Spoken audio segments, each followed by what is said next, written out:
Últimamente, con la pandemia, las pseudociencias se han puesto de moda y estos movimientos cada vez son más peligrosos ya que afectan a más personas. En este canal no solemos hacer entrevistas y no me caracterizo por ello, pero el otro día me enteré de un debate en televisión que se hizo en base al tema de la homeopatía, que es una pseudociencia. En él, el biólogo Fernando Cervera, que se dedica a luchar contra las pseudociencias por redes, desmonta la homeopatía de las mejores maneras posibles a hacer en un debate televisivo. Me pareció muy interesante y tras escribirle a Fernando Cervera, aceptó a venir a mi canal a hacer una entrevista. Yo espero poderle dar un poco de visibilidad, pese a que soy poco influente, me gusta dar visibilidad a estas personas que se dejan la piel por luchar contra estas estafas. Sin más, les dejo con el clip y con la entrevista. Espero que lo disfruten. Yo me he traído un paquete de sedantes homeopáticos, pues teóricamente se compone la caja para hacerte dormir y como cualquier sedante, si te tomas muchos, pues sería perjudicial. ¿Vols aigua? Está dulce porque la homeopatía es azúcar. Entonces, si la homeopatía funciona, en 5 minutos debería estar muerto. Pues nada, te comento, a ver, yo soy Fernando Cervera, soy biólogo, soy miembro de la Junta de la Asociación para Proteger al Enfermo de Terapias Pseudocientíficas y bueno, por lo demás, dedico gran parte de mi tiempo a temas de comunicación científica y una pequeña parte de eso que toco pues viene a ser el tema de pseudociencias. Y tú, bueno, hiciste un debate hace poco en la televisión, te publicaron todos los periódicos, fuiste bastante mediático el debate ese, cuéntanos un poco sobre el debate. Vale, pues básicamente el debate de 8TV, de 8TV en catalán, querían montar un debate sobre el tema de pseudociencia, sobre homeopatía. Pues un poco llevando gente a favor y gente en contra. A ver, desde mi punto de vista, y es un consenso bastante común en los docentes de periodismo, no hay que hacer equidistancia con temas que no dan para tener varias opiniones. Es decir, la Tierra no es plana, no se puede hacer un debate presentando en igualdad de condiciones a un terraplanista y a un geólogo, por decirte algo. Entonces, mi punto siempre ha sido ese, es decir, que estos debates no deberían de existir, ¿vale? Pero una vez que se va a hacer el debate, una cosa es la teoría y otra es la práctica, es decir, en la práctica, si ese debate se va a hacer, ¿vale? ¿Qué haces? ¿Vas? ¿No vas? Y ahí es donde entré un poco en mi dilema. Yo tenía claro hace tiempo que quería hacer una sobredosis homeopática en frente de un homeópata durante un debate para un poco romper el debate y que no diera la apariencia de que hay algo que debatir, es decir, que quede de forma muy clara, obvia, directa, que la homeopatía es un fraude. Y de ahí surgió la idea de hacer esto que es una sobredosis homeopática, que es un acto reivindicativo que lleva haciéndose más de 20 años. Y bueno, de ahí surgió básicamente la idea. Finalmente yo creo que quedó bastante en evidencia que la homeopatía es un engaño. Lo que yo sabía era que ese debate sí o sí se iba a hacer y que era mejor ir a hacer eso que no ir a debatir. Y era lo que yo quería hacer, básicamente. El debate se va a hacer en televisión, la mayoría de gente no tiene mucha idea de lo que es un metaanálisis, lo que tú comentabas, esos tecnicismos que utilizan los homeópatas para parecer profesionales, ¿no? Para intentar argumentar esa pseudociencia. Entonces, claro, si tú vas ahí a intentar debatir con ellos, es lo que ustedes estaban hablando también en la entrevista con Tamayo, pues al final lo que haces es darles casi la razón y le estás dando la oportunidad de que la gente se plantee empezar a usar una homeopatía o seguir usando homeopatía, ¿no? Y a mí personalmente es lo mejor que podrías haber hecho. Claro, la idea era eso, era no acudir al tecnicismo y hacer algo fácil, rápido, entendible y al nivel de lo que se iba a hacer allí, es decir, no había pie a un debate. El médico homeópata estaba hablando de que estaba utilizando el argumento de que es un medicamento registrado. Cuéntanos un poco esto de que cómo los medicamentos homeopáticos están registrados. A ver, en realidad el argumento que digo es falso. La homeopatía no es un medicamento ni está registrado. A ver, hay un mecanismo simplificado de registro de productos homeopáticos que les permite utilizar la palabra medicamento siempre y cuando no digan que tienen propiedades curativas o propiedades sobre la salud. En el caso del Sedatif, por ejemplo, es un producto que sí que afirma que tiene algún tipo de acción, porque si tú le das la vuelta a la caja, te pone que tradicionalmente se usa para atajar estados de ansiedad y también para problemas del sueño. El nombre, de hecho, en francés y en inglés significa sedante, sedatif. Entonces, es un producto que claramente tiene una indicación terapéutica, como sedante. Entonces, según la normativa, esos productos tienen que acreditar que funcionan y que tienen una utilidad real. La homeopatía en España actualmente no ha presentado ninguno, casi ninguno, creo que había uno o dos que se retiraron hace muchos años, ningún producto que se haya registrado con la normativa pertinente. Claro. Entonces, el sedatif no está registrado ni como medicamento ni como medicamento homeopático. Otra cosa es que en la caja ponga medicamento homeopático, como podría poner píldoras marcianas, es decir, eso da igual, no tiene una validez sencillamente por ponerlo ahí.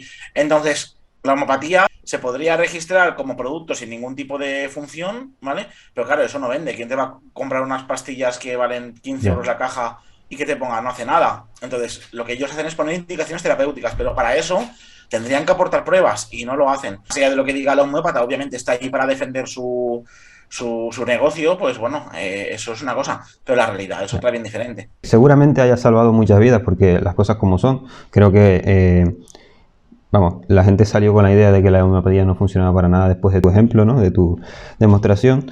Te respondió la Yo no sé asociación de... si habrá servido para salvar alguna vida Estoy o no. seguro de que sí. Yo solamente con que haya servido para que alguien no compre eso, ya el resto ya yo no voy a entrar a especular, pero solamente con que haya servido para eso, yo ya estoy bastante contento con que caigan un poquito las ventas, porque al final esto es una batalla de mucha gente que llevamos aquí, algunos llevan desde antes de que yo hubiera nacido, peleando contra estafas como esta y en concreto contra la homeopatía. Se llevan más de 100 años de lucha contra esa estafa. Entonces, con haber aportado una pequeña piedrita para empezar el camino hacia que la homeopatía desaparezca algún día, yo estoy contento. Es decir, era mi objetivo. Al final es una lucha colectiva de mucha gente que lleva ahí muchísimos años y con aportar un poquito ya es suficiente. Bueno, y la propia PTP, ¿no? Que poco se habla de tu asociación. Cuéntanos un poco Bueno, a ver, de... yo creo que se habla bastante en realidad. Para lo que es una asociación escéptica en España, yo creo que APET o APTP es de las que Vale. más proyección mediática tiene. También es cierto que hemos hecho un trabajo bastante importante para aparecer en prensa y en televisión. Entonces, dentro de lo que cabe, por ejemplo, hemos tenido mucha presencia en el plan Comprueba, por ejemplo, fuimos una de las asociaciones consultadas y ponentes en el plan Comprueba del gobierno. Y hemos tenido, pues bueno, muchas reuniones con políticos, con partidos, con otras asociaciones. Es decir, que dentro de lo que cabe, yo creo que APET tiene muy buena representación en medios. Vamos a hablar de la respuesta que te hizo la Asociación de Homeopatía por Twitter. Bueno, cuéntanos un poco los argumentos que utilizaban ellos para... A ver, es que los argumentos, para empezar, dicen que se promueve el consumo de medicamentos cuando la homeopatía no es un medicamento, en primer lugar, cuando lo que está haciendo es alertar de una estafa, de un engaño. Entonces, claro, no, claro, al final obviamente van a decir muchas cosas. Es una asociación que, entre otras cosas, recibe cada año aproximadamente 60.000 euros directamente de Boarón. Eso está reflejado en las transferencias de valor de Boarón como empresa farmacéutica. Está claramente reflejado que da dinero, entre otras, a las asociaciones, bueno, a la Asamblea Nacional de Homopatía. Todos los años recibe unos 60.000 euros por parte de Boarón. Entonces, Ya. obviamente, van a defender su parte de negocio. Entonces, más allá de que decían que se fomenta el uso del consumo de medicamentos cuando la homopatía no es un medicamento, y que se hace inducción al suicidio, cuando de hecho, si te fijas en su vídeo, yo no digo la palabra suicidio en ningún momento. Entonces, vamos a ver. Es Sobre decir, todo hablaban por eso, ¿no? Del tema del ni siquiera suicidio. merece la pena entrar a debatir sus argumentos, porque es obvio que están defendiendo su cuota de mercado y su Sí. negocio. Obviamente, cuando a alguien le tocas su pan, sea legítimo o ilegítimo, pues la gente se cabrea. Y para mí yo creo que fue lo que me dio a entender que realmente el debate había sido buena idea, ir y hacer eso. Porque realmente cuando tu oponente pide por activa y por pasiva que quiten de internet y de online el programa donde has salido, y dices, mira, pues a lo mejor les he hecho algo de daño. Si no, no hubieran respondido por Twitter, está claro. Claro, claro, desde luego. Ahora ya, hablando más de lo que es una pseudoterapia en sí, hay mucha gente que no conoce este término y que incluso sería bueno conocer lo que es una pseudoterapia para evitar que te vendan en la farmacia este tipo de productos, porque por ejemplo en el propio debate aparecía un farmacéutico que decía que recetaba a sus pacientes este tipo de Sí. productos, antes que un producto convencional incluso. Un medicamento propiamente. Entonces, bueno, cuéntanos lo que es una pseudoterapia y prácticas de las Mira, una diferentes pseudoterapias pseudoterapias. se explica directamente con su nombre. Pseudo significa falso, terapia, pues terapia. Entonces, son falsas terapias que intentan aparentar ser terapias. ¿Qué es una falsa terapia? Una falsa terapia no es una terapia de frontera, es decir, hay terapias de frontera que aún no están debidamente estudiadas y que se hacen, pues bueno, lo que se conocen como tratamientos compasivos y este tipo de cosas. Es decir, hay ciertas terapias que realmente aún no se sabe si funcionan o no. Ya. Esto no es el caso de la pseudociencia y de las pseudoterapias. Hay que tener en cuenta que una pseudoterapia es algo que por activa y por pasiva se ha intentado demostrar si funciona, se ha visto que no tiene efectividad, hasta donde sabemos, y se vende como si realmente tuviera efectividad. Entonces son terapias, son procedimientos que dicen tener unas propiedades de las que en realidad carecen. Y es un resumen más o menos genérico para que todo el mundo lo pueda entender lo que es una pseudoterapia. Perfecto. Y claro, está el típico argumento este de los que consumen las pseudoterapias, que si a mí me funciona, ¿por qué voy a dejar de usarlo? Vale, ahí la historia está que el argumento también me funciona, no es un argumento en el sentido que tú no puedes saber si te funciona o no si no tienes un grupo con el cual controlar. Es decir, un constipado se te pasa en unos 6 días. Hay un producto homeopático muy famoso que se vende para, teóricamente, atajar el constipado. La realidad es que si te lo tomas se va en 6 días y si no te lo tomas también se va en 6 días. Resumen de esto, que si tú tomas el producto y dices, uy, se me ha pasado el constipado porque han pasado 6 días y se me ha ido, ha funcionado. Y si no te lo tomas, pues se te ha ido solo. Resumen de esto, que tú como persona no puedes valorar si algo te funciona o no te funciona, porque no tienes algo con lo cual comparar. Entonces, la palabra Claro. funciona en un contexto médico, en un contexto científico, no nace de la impresión subjetiva de que tú crees que algo es bueno o es malo. Claro, Nace de que tú exactamente. tienes que comprobar, comparando con un grupo de gente que no toma ese producto o que toma un placebo, si eso funciona o no funciona. Y cuando se hace eso, se ve que la homopatía no funciona. Es difícil de entender porque al final todos nos guiamos por nuestra experiencia personal, pero en realidad, pues no funciona. Luego hay Mm. gente que cree que sí, pero que es un sesgo Propio, sí, sí. propio, sí, de Casi pensar que eso te ideológico. está funcionando porque no tienes algo con lo cual comparar. Sí, sí, sí. Pues sí, totalmente. Y bueno, también has hablado otras veces en otras charlas, que estarán todas en la descripción, sobre ciertas prácticas de pseudoterapias que han afectado a personas. Si nos puede contar un poco, sin concretar si no hace falta, pero si nos puedes contar un poco algunos ejemplos que te parezcan relevantes.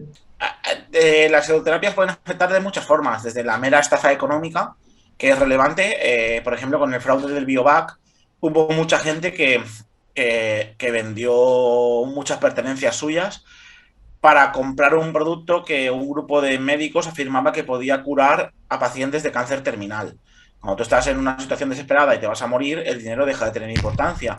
Mucha gente empezó a vender sus propiedades y empezó a vender muchas cosas para darse tratamientos con este producto milagroso que en realidad pues no funcionaba. Esa gente que ya estaba en estado terminal iba a morir igualmente, lo cual no quiere decir que le quitaran todo su dinero antes de morir. En primer lugar, no es éticamente correcto. En segundo lugar, es legalmente un delito. ¿Vale? ¿Qué otro tipo de afectados podemos tener? La afectación psicológica, es decir, que a ti te creen falsas esperanzas de que te van a curar o que te van a mejorar una condición irreversible y no lo hagan.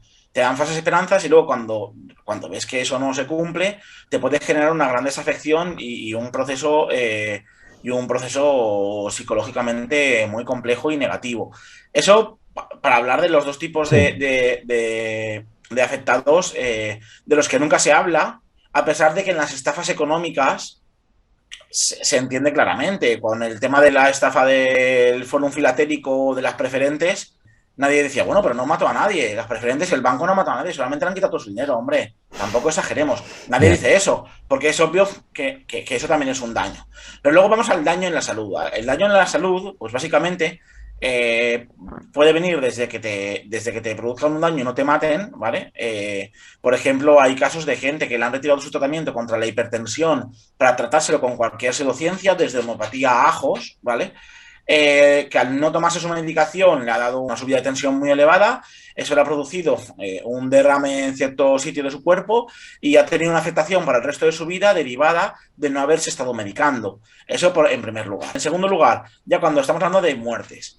Muertes, las pseudoterapias pueden matar por muchas vías diferentes, en realidad por tres, que son las más conocidas, que es que tú abandones un tratamiento, es decir, que alguien te diga, no, esto te va a funcionar mejor, deja la quimioterapia y cúrate con estas setas que te voy a dar.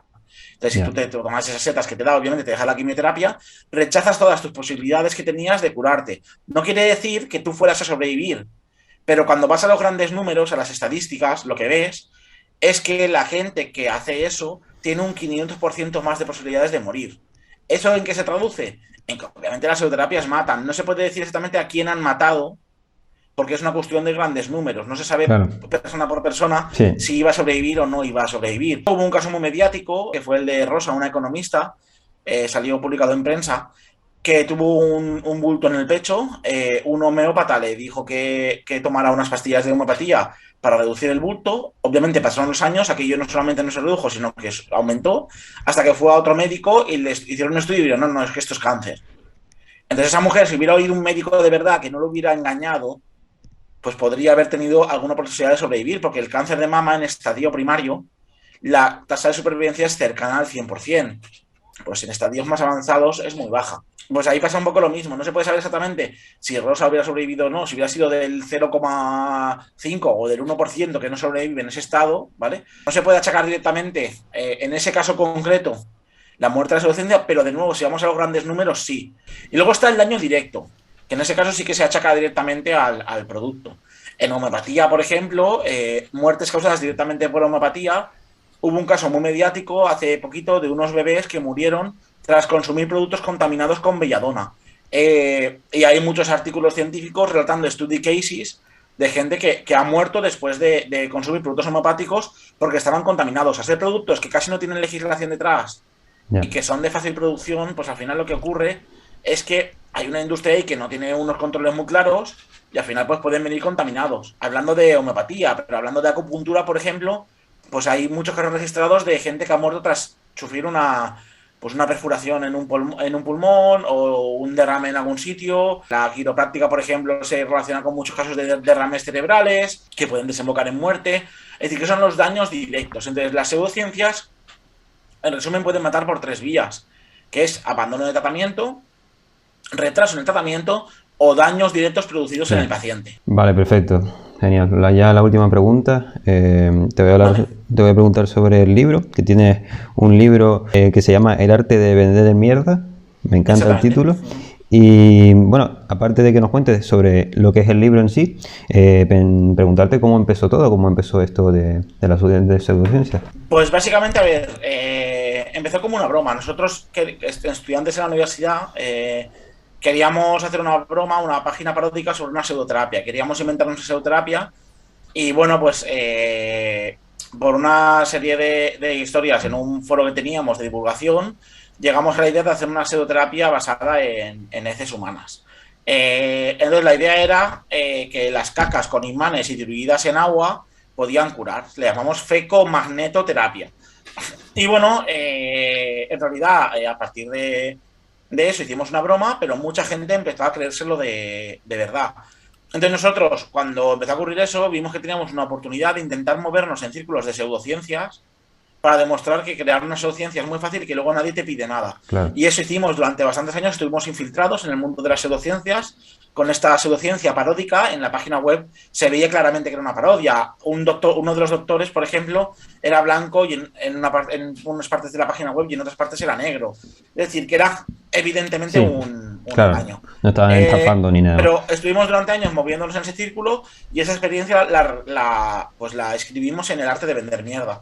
Claro, que entonces trata un poco sobre la facilidad que es sacar una pseudociencia a la luz, porque vi una entrevista que te hicieron también por YouTube sobre este libro y demás. Bueno, tú decías que los pseudoterapeutas te contactaban a ti para incluir tu supuesta terapia dentro de su clínica. Exactamente, básicamente es un relato de lo fácil que es crear una pseudoterapia y de que luego nadie te pide nada. Nosotros nos pedían muchas páginas teóricamente respetables del mundo de lo alternativo, nos pedían incluir nuestra pseudoterapia en su lista de servicios y productos. Pues maravilloso. Nada, muchas gracias por haber accedido a hacerte la entrevista. De nuevo, es un placer hablar contigo, es un placer entrevistarte y fue un placer ver el debate y me leeré el libro sin duda. Bueno, me alegro y que vaya bien.